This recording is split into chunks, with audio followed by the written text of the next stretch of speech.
بسم سلاسي بسم آب وولد ومنفس قدوس أحد أملاك بسم آب وولد ومنفس قدوس أحد أملاك بسم آب وولد ومنفس قدوس أحد أملاك آمين. سلام لإግዚአብሔር أملاك مسكولاتكم يهون كما يوعدكم. أنا لإግዚአብሔር أملاك مسكين سناي وعيدكم تانا سناي زوالكم دما سناي وعيدكم تكونوا بعلتم التسفين. مبارنا لما أنتي حزار زانتنا دما እምነት ዋጋ እዩ ንዋጋኻ ብጠለብካ ኣዝዩ ከም ዝዓቢ ግብሪ ንዘይኣምነካ ሰብ ኣይትእመኖ ኩሉ ግዜ እቶም ዘይኣምኑኻን ዝጠራጠሩኻን ሰባት ፈፂምካ ኣይትእመኖም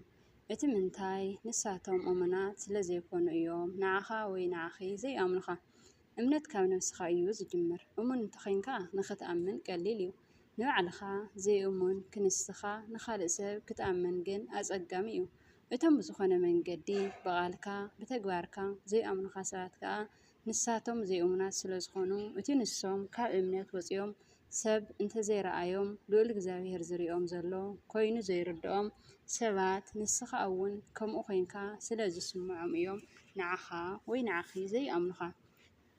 ስለዚ ንስኻ ወይ ንስኺ ድማ ንነፍስኻ ንበር ንነፍስኻ እምበር ንሳቶም ብዝበልኻ ፈፂምካ ኣይትእመኖም እሙን ሰብ እዩ ዝኣምን እምብዛ ግዜ ኣብዛ ግዛዊት ዝኾነት ዓለም እሙን ኮንካ ምንባር እቲ ዝኸበረን በልዑል እግዚኣብሔር እውን ቅቡል ዝኾነ ስነ ምግባር እዩ ኣብ ልዕሊ ደቂ ሰባት እምነት ኣይትግበር ዘይኮነ ንዝኣምኑኻ እመኖም ንዘይኣምኑኻ ግን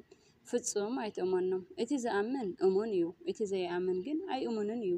እሞ ንዝኣምኑኻ ሰባት ክትኣምን ባዕልኻ ብዘይሓሰብካዮ ችግር ከይተጥፍእ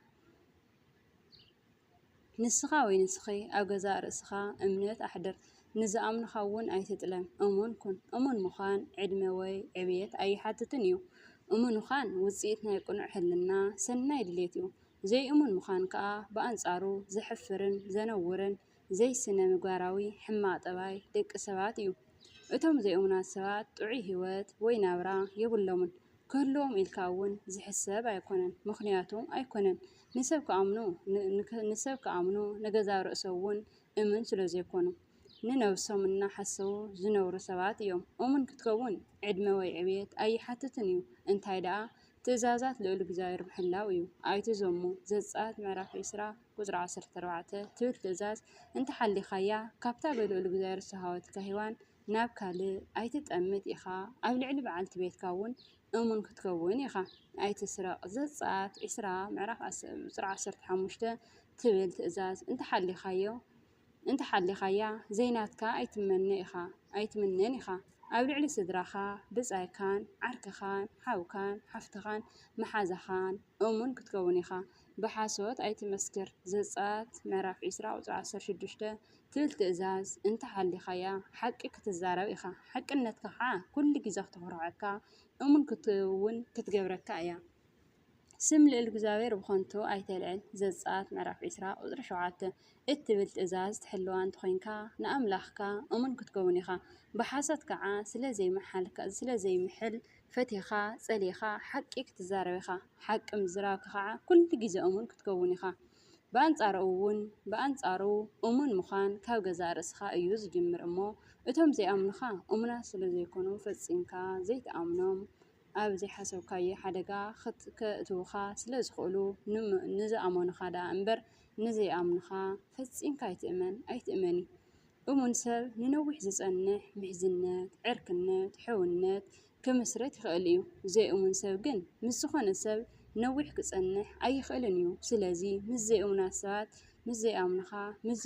ዝጠራጠሩኻ ሰባት ናይ ነዊሕ ጉዕዞ ክትጓዓዝ ናይ ነዊሕ ርክብ ክትምስረት ኣይትሕሰብ ኣብዚ ሓሰብካዮ ኣብቲ ግዜ ጸንገንካ ኣብቲ ግዜ ችግርካ ገዲፎምኻ ክኸዱ እዮም እሙናት ሰባት ግን ኩሉ ግዜ ኣብ ረሃባኻን ጸገንካን ደው ዝብሉ ሰባት እዮም እሙናት ዘይእሙናትን ሰባት ክትፈላለዮም ትኽእል ቀሊል ዝበለ መንገዲ እዩ ዘለካ እቶም እሙናት ዝበሃሉ ሰባት ንዓኻ ኩሉ ግዜ ዝብልካዮ ቃል ይኹን ተግባር ከኣምኑኻ እዮም እቶም ዘይእሙናት ከዓ ንኹሉ ቃልካ ይኹን ተግባርካ ፈጺሞም ኣይኣምኑኻን እዮም ስለዘይኣምኑኻ ሰባት ኣይትጓዓዝ ንዘይኣምኑኻ ፈጺምካ ኣይትእመን ኣኽሊሉ ተስፋጽዮን እውን ኣብ ሓንቲ ጽሑፍ ከምዚ ኢሉ ነይሩ። ኣብ ገለ ኣጋጣሚታት ህይወት በቶም እዚኣ እምነት ዘንበርካሎም ሰባት ቅጥለም ኢኻ ኣይትሰንብድ ዘይእሙን ሰብ ካባኻ ምርሓቑ እናሓደረ ክሕጉሰካ እዩ። ብዛዕባ እዛ ጽሑፈይ ስለ ትመሳሰል እየ ኣብዚኣ ምጽእያ ንዝኣምኑኻ ሰባት ልዕሊ እቲ ዝጽበይዎ እመኖም ሰዓቦምን እሙን እውን ኩነሎም ምኽንያቱ እሙናት እዮም ዝኣምኑ